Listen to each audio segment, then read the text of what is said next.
ಈ 5 ರಾಶಿಗೆ ರಾಜಯೋಗ. ರಾಮನವಮಿಯ ನಂತರ ಬಂಪರ್ ಲಾಟ್ರಿ.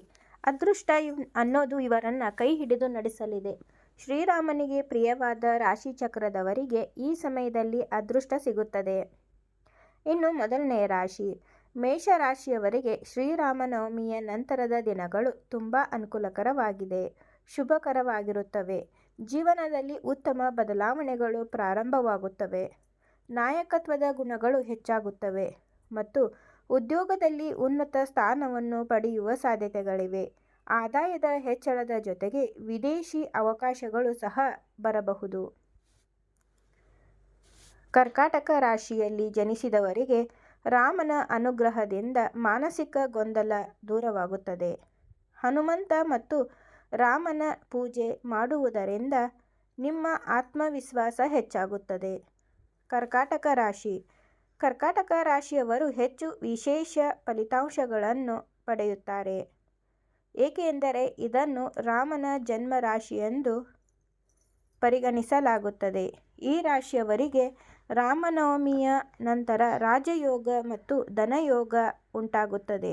ಇದು ಉದ್ಯೋಗದಲ್ಲಿ ಬಡ್ತಿ ಮತ್ತು ಕುಟುಂಬದಲ್ಲಿ ಶುಭ ಘಟನೆಗಳಿಗೆ ಕಾರಣವಾಗುತ್ತದೆ. ಸಿಂಹ ರಾಶಿಯವರು ಸೂರ್ಯನ ಆಳ್ವಿಕೆಯಡಿಯಲ್ಲಿ ಜನಿಸಿದವರಿಗೆ ಈ ನವಮಿಯು ಯಶಸ್ವಿ ಹಬ್ಬಕ್ಕೆ ನಾಂದಿ ಹಾಡುತ್ತದೆ. ಈ ಸಮಯದಲ್ಲಿ ಸಿಂಹ ರಾಶಿಯವರು ಅಧಿಕಾರ ಮತ್ತು ಗೌರವವನ್ನು ಪಡೆಯುತ್ತಾರೆ. ಅವರಿಗೆ ಹಠಾತ್ ಆರ್ಥಿಕ ಲಾಭ, ವಿದೇಶಿ ಆದಾಯದಂತಹ ಅವಕಾಶಗಳು ಸಿಗುತ್ತವೆ. ಪೂರ್ವಜರ ಆಸ್ತಿಯನ್ನು ಪಡೆಯುವ ಅವಕಾಶವೂ ಇದೆ. ಧನು ರಾಶಿಯವರು ಕರ್ತವ್ಯನಿಷ್ಠರು ಮತ್ತು ಧೈರ್ಯಶಾಲಿಗಳು. ಈ ರಾಮನವಮಿಯ ನಂತರ ಅವರ ಜೀವನದಲ್ಲಿ ಸಕಾರಾತ್ಮಕ ಬದಲಾವಣೆಗಳು ಸಂಭವಿಸುತ್ತವೆ. ಧನು ರಾಶಿಯವರು ರಾಮನಿಗೆ ತುಂಬ ಪ್ರಿಯರು. ಈ ಅವಧಿಯಲ್ಲಿ ಸದಾಚಾರ ಮತ್ತು ಜ್ಞಾನದ ಮಾರ್ಗವನ್ನು ಅನುಸರಿಸುವವರಿಗೆ ಅದೃಷ್ಟ ಸಂಪೂರ್ಣವಾಗಿ ಬೆಂಬಲ ನೀಡುತ್ತದೆ.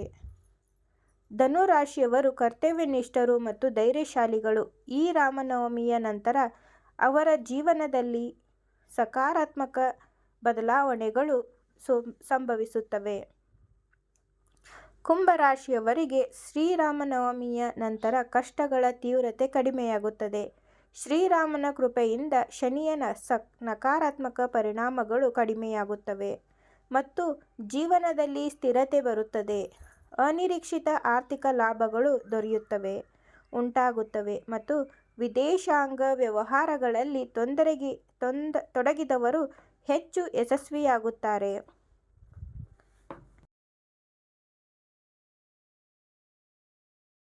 ನಿಮ್ಮ ಯಾವುದೇ ಸಮಸ್ಯೆಗಳಿಗೆ ನಮ್ಮ ಗುರೂಜಿಯವರಿಗೆ ಕರೆ ಮಾಡಿ. ಘೋರ ನಿಗೂಢ ಗುಪ್ತ ಕಠಿಣ ಸಮಸ್ಯೆಗಳಿಗೆ ಕೆಲವೇ ಗಂಟೆಗಳಲ್ಲಿ ಅಂತಿಮ ಪರಿಹಾರವನ್ನು ಮಾಡಿಕೊಡ್ತಾರೆ.